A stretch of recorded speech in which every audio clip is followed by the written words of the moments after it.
बिस्मिल्लाहिर्रहमानिर्रहीम। अस्सलाम वालेकुम।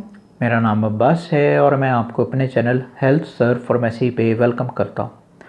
तो आज की वीडियो में हम बात करेंगे अमोक्सिल फोर्ट सिरप के ऊपर। पर इससे पहले कि मैं अपनी ये वीडियो जो है शुरू करूँ, अगर आपने मेरे चैनल को अभी तक सब्सक्राइब नहीं किया तो सब्सक्राइब के बटन पर क्लिक करके मेरे चैनल को सब्सक्राइब कर लें।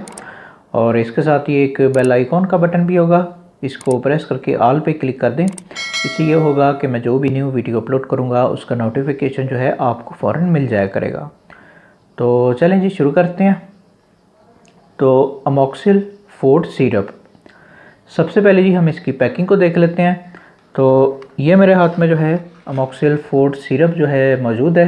ये इसकी पैकिंग जो है इस तरीके से आती है। मैं करीब करके दिखा देता हूँ। ये जो है अमोक्सिल फोर्ट सिरप इस तरीके से आता है।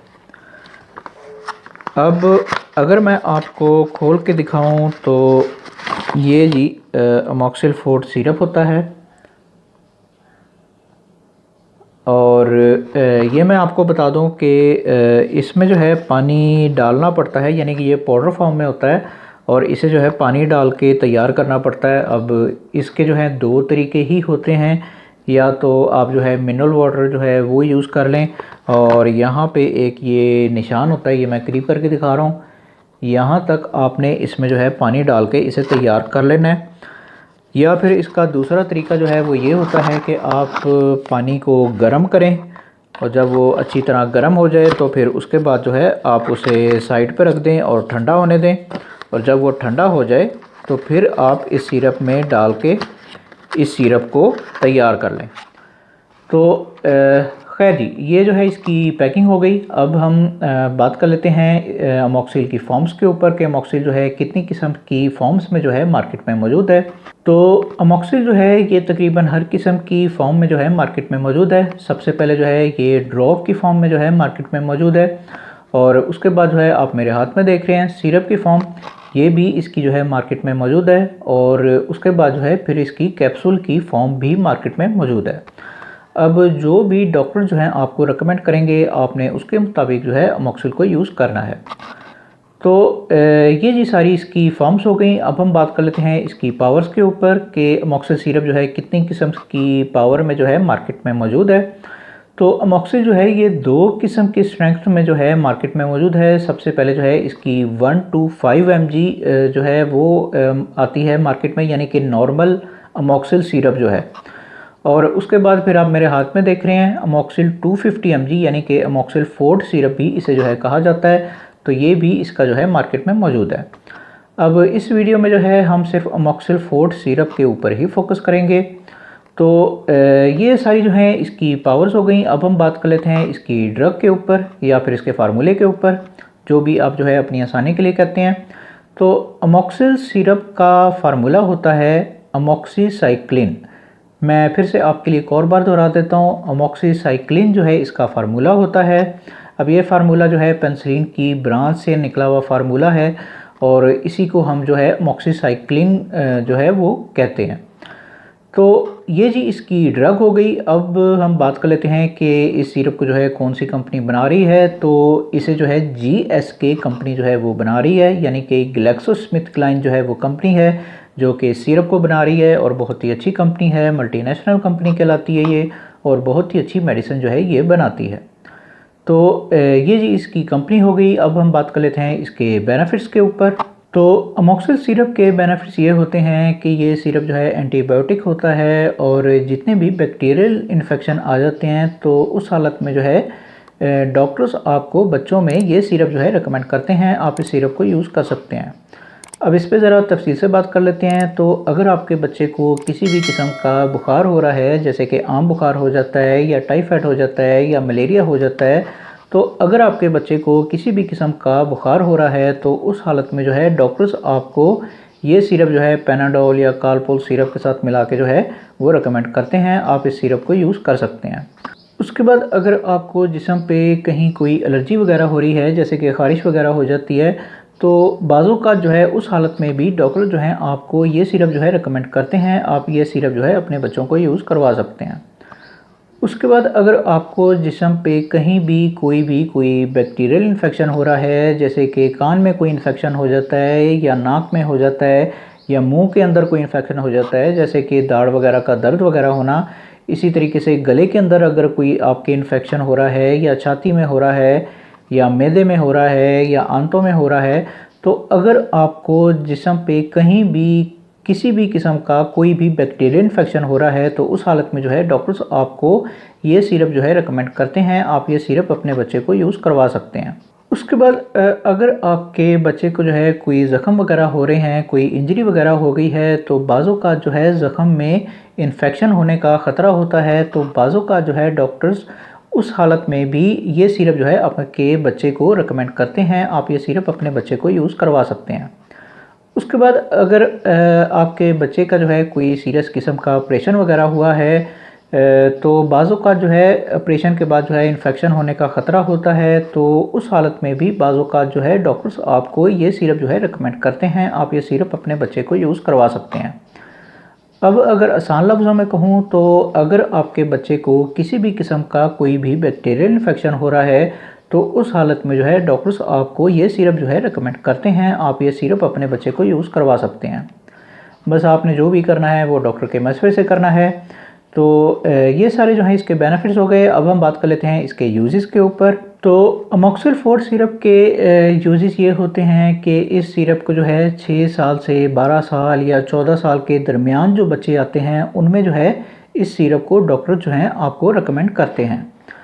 अब मैं दोबारा से वही जो है आपको नसीहत करूँगा कि जो अपनी हर वीडियो में करता हूँ कि बराए मेहरबानी खुद डॉक्टर ना बने, डॉक्टर को अपना काम करने दें। जब तक डॉक्टर आपको ये सिरप जो है लिख के ना दें, उस वक्त तक आप ये सिरप जो है अपने बच्चों को यूज़ ना करवाएं। खुदारा अपने आप पे और अपने प्यारों पे रहम किया करें। डॉक्टर के मशवरे के बगैर कोई भी मेडिसिन जो है यूज़ ना किया करें। कई लोग जो हैं वो किसी भी फार्मेसी या मेडिकल स्टोर पे चले जाते हैं और वहाँ पे जाके जो है इस सिरप को परचेज़ करते हैं और ख़ुद ब खुद जो है यूज़ करना शुरू कर देते हैं। तो ये तरीका जो है बिल्कुल गलत है। डॉक्टर बेहतर जानता है कि आपके बच्चे के लिए कौन सी मेडिसिन जो है कौन सी हालत में ज़्यादा बेहतर है, तो इसलिए हर मेडिसिन जो है वो डॉक्टर के मशवरे से ही यूज़ किया करें। अब अगर आपकी समझ में आ जाए तो अच्छी बात है जी। तो ये सारे जो हैं इसके यूजेस हो गए। अब हम बात कर लेते हैं इसकी डोजेस के ऊपर। तो अमोक्सिल 4 सिरप की डोजेज जो हैं वो आपके बच्चे की बीमारी के ऊपर जो है डिपेंड करती हैं। जिस तरह कि आपके बच्चे की कंडीशन होगी उसके मुताबिक जो है डॉक्टर्स आपको इसकी डोजेज जो हैं रिकमेंड करेंगे। अब अमोक्सिल 4 सिरप की जो नॉर्मल डोज होती है वो दिन में थ्राइस अ डे यानी कि 3 टाइम के तौर पे जो है नॉर्मली डॉक्टर्स आपको इसकी डोजेज जो है रिकमेंड करते हैं। अब मिसाल के तौर पे आपके बच्चे की हालत जो है कुछ ज़्यादा सीरियस है, तो फिर उस हालत में जो है डॉक्टर्स आपको फिर इसकी ज़्यादा डोजेज़ भी रिकमेंड कर सकते हैं, पर वो सब कुछ जो है डॉक्टर के ऊपर है। अगर डॉक्टर आपको ये कह रहा है कि आपको इसकी जो है ज़्यादा डोजेज़ जो है यूज़ करनी चाहिए, तो तभी आपने इसकी ज़्यादा डोजेज़ जो है यूज़ करनी है, वरना आप इसकी नॉर्मल डोज ही यूज़ करें। तो ये सारी जो हैं इसकी डोजेज़ हो गई। अब हम बात कर लेते हैं इसके कोर्सेज़ के ऊपर या फिर इसके टाइम पीरियड के ऊपर, जो भी आप जो है अपनी आसानी के लिए कहते हैं। तो हर एंटीबायोटिक टैबलेट्स या सिरप वगैरह के कुछ कोर्सेज़ होते हैं और उन कोर्सेज़ को पूरा करना जो है वो लाजमी होता है। अगर आप वो कोर्स जो है पूरा नहीं करते, तो फिर आने वाले वक्त में जो है साइड इफ़ेक्ट्स जो हैं इसके फिर नज़र आ सकते हैं। तो इसलिए आपने एहतियात करनी है, और कोई भी अगर आप एंटीबायोटिक मेडिसिन जो है यूज़ करते हैं, तो फिर आप उसका कोर्स जो है वो लाजमी तौर पे पूरा करें। अब अमोक्सिल 4 का सबसे छोटा कोर्स जो है वो 3 दिन का होता है। 3 दिन तक आपने इस सिरप को जो है वो लाजमी तौर पे यूज़ करना है, बीच में छोड़ना नहीं है। कई लोग जो हैं अगर उनकी बीमारी जो है पहले दिन ही ठीक हो जाती है, तो वो फ़ौरन जो है एंटीबायोटिक्स को छोड़ के बैठ जाते हैं। तो इस तरह की गलती आपने नहीं करनी। 3 दिन का कोर्स जो है इसका लाजमी तौर पे पूरा करें। उसके बाद अगर आपकी बीमारी जो है ठीक हो जाती है, तो फिर आप जो है इस सिरप को छोड़ सकते हैं।